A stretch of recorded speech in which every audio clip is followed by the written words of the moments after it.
Hi, I'm Amber Sim with South Florida Homes, and we have a guest here who is very familiar to me. She's actually my mother. This is Belinda Sim. We're both with Sime Realty, and I'll let her give a little intro about herself.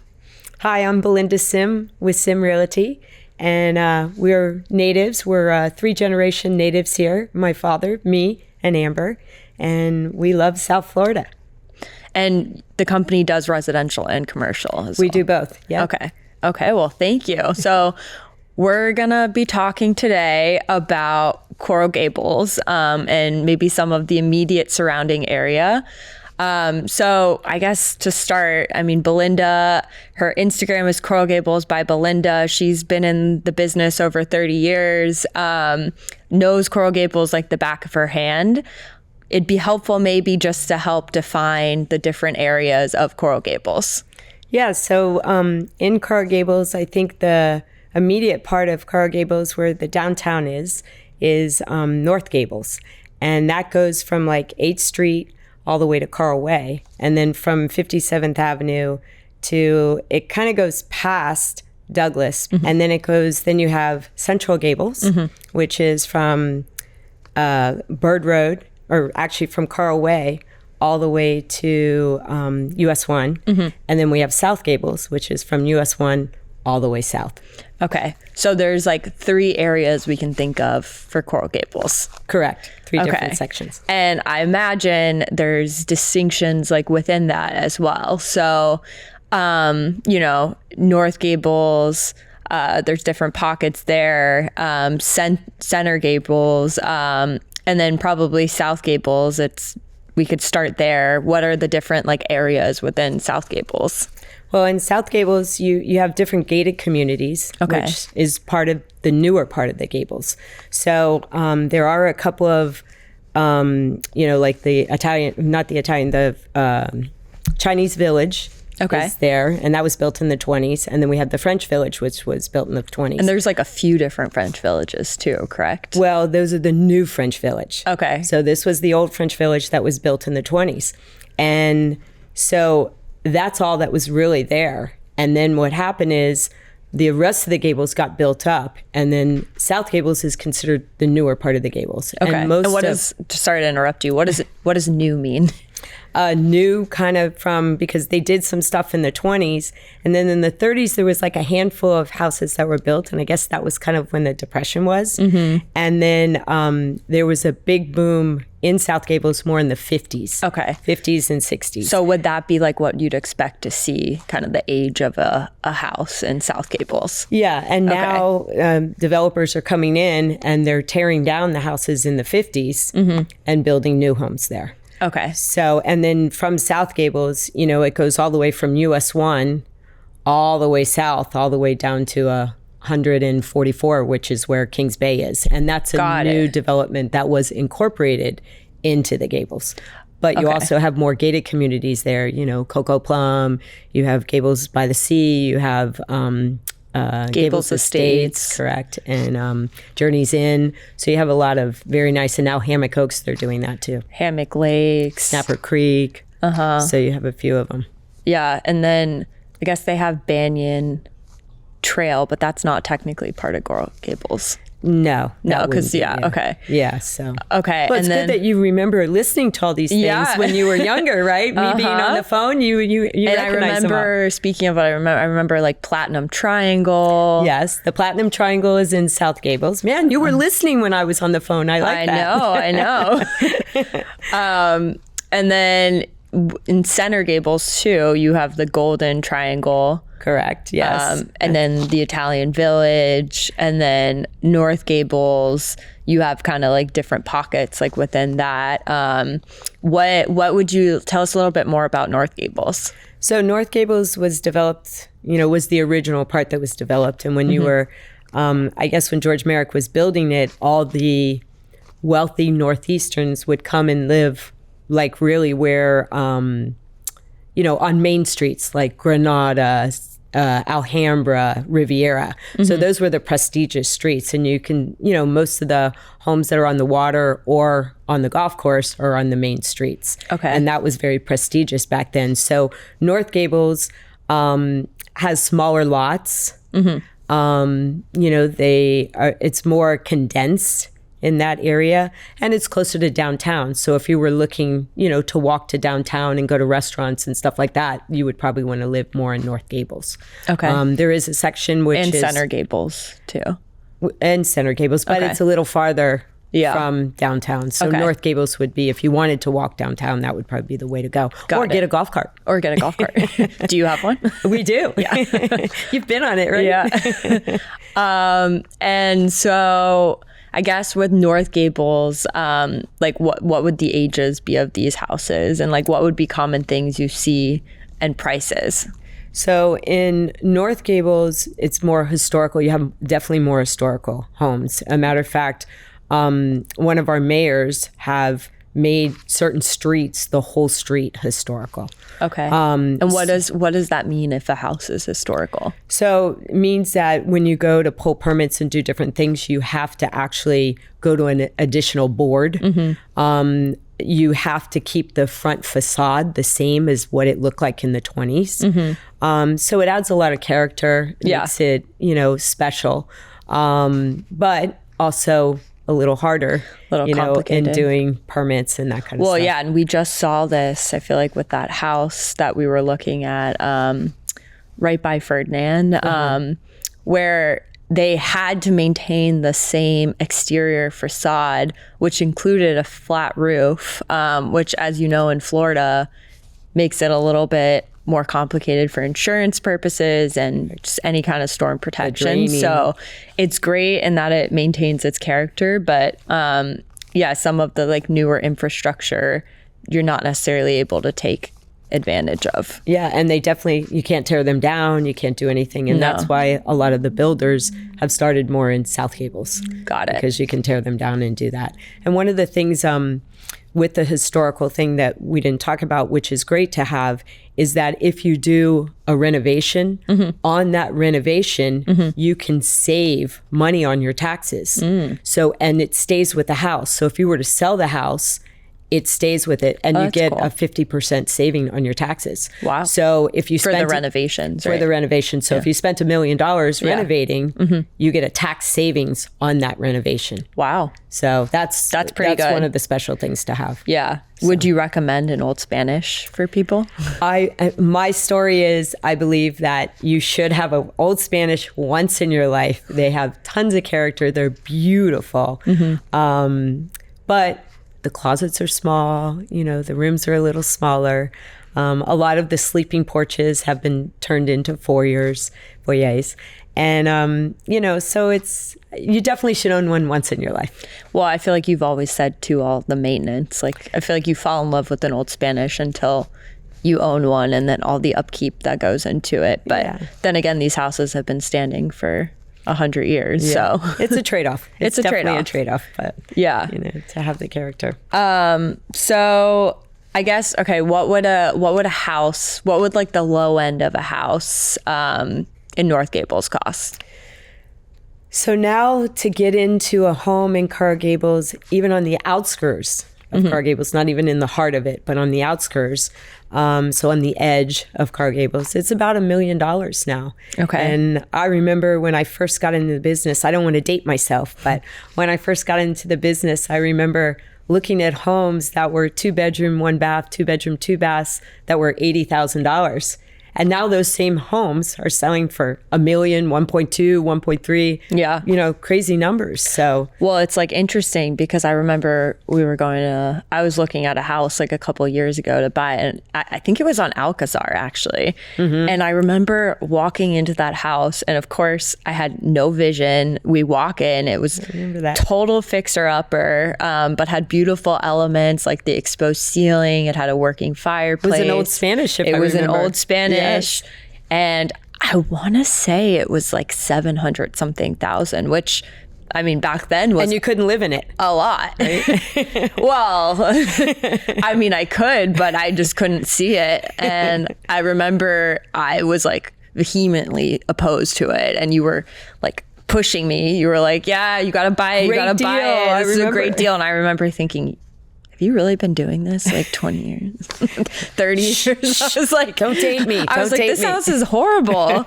And now that house is probably like 1.3 million, 1.4. I mean, there's so much equity now that I could have had I invested a couple of years ago. And, you know, do you think like house values, I mean, I would say from what I've seen now, just to get into like, even like North Gables, like you're looking at like 1.2, 1.3 is what I'm seeing, and not on the outskirts. Like, do you think the prices are going to keep going up as much as they have over the last couple of years? Well, I think the big thing is your lot size. Yes. So if the lot is bigger, then you're obviously going to be paying more money.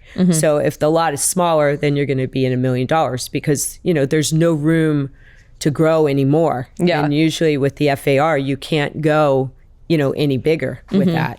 So I think, you know, right now, if you have a bigger lot, you're probably, you know, because the land is what's valuable. So you're probably going to be probably the 1.5 if you're over, because the standard lot is 5,000. So if you're going to be, you know, let's call it a lot and a half, then you're looking at 1.4 up. Got it. You know, just because of the land. Got it. So, and that's like not necessarily updated either. That 1.4, that's like you got to do updates. some work. Yeah, some updates. You got to do some work in North Gables. You can. Yeah, in North Gables. Well, I feel like some of the work, some of the items that come up with those old Spanishes, it's interesting because I feel like everyone freaks out over plumbing, which is like usually an issue that comes up for old Spanishes. But the great thing about those houses is they have crawl spaces, so it's like, I feel like in the newer developments, like houses built in the 50s, they're built on slabs. So it's like anytime you have a plumbing issue or a floor issue, it's just like that much more expensive. So at least in North Gables with these old Spanishes, like you can do some work and it may not cost as much as it would in like a newer construction house. Newer 50s. Right. And some people get a little scared of the crawl space because, you know, you can have critters under there, you can have different things, but you know, that's definitely the more positive that you have the extra space there. Yeah. And I think that's really important for plumbing issues because right now, and more of the plumbing issues is because of our insurance. And insurance has, you know, skyrocketed right now. So I think they're trying to make some changes with that. So that will help. So, but yeah, the 50s house, you definitely, the new thing that's out there with plumbing would be more trenchless piping or something like that. Yeah. And so other areas kind of in North Gables, I mean, we're talking, you know, 1.2, 1.4, but then, you know, the more desirable areas as you start, you know, moving towards the Coral Gables Country Club, the Granada Golf Course, like speak more about that area. So like on Granada, right by the golf course, there's one that just sold, you know, for 4.9. Yeah. So like Castile is a very good street, Asteria, you know, all those streets right there in North Gables that they get all the way to Alhambra, right by the country club. Yeah. So those houses can range, you know, they're on the golf course. And those are historical too, Those right? are all historical. Yeah. I think North Greenway and South Greenway are both historical now. So, and they're trying to make Alhambra, all of Alhambra historical, but I didn't think that passed. So it's really...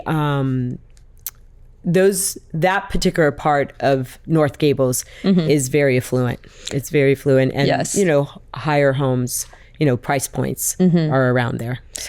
So kind of tangential to North Gables, but not necessarily a part of Coral Gables. You have Little Gables, which is kind of on that pocket right west of Lejeune.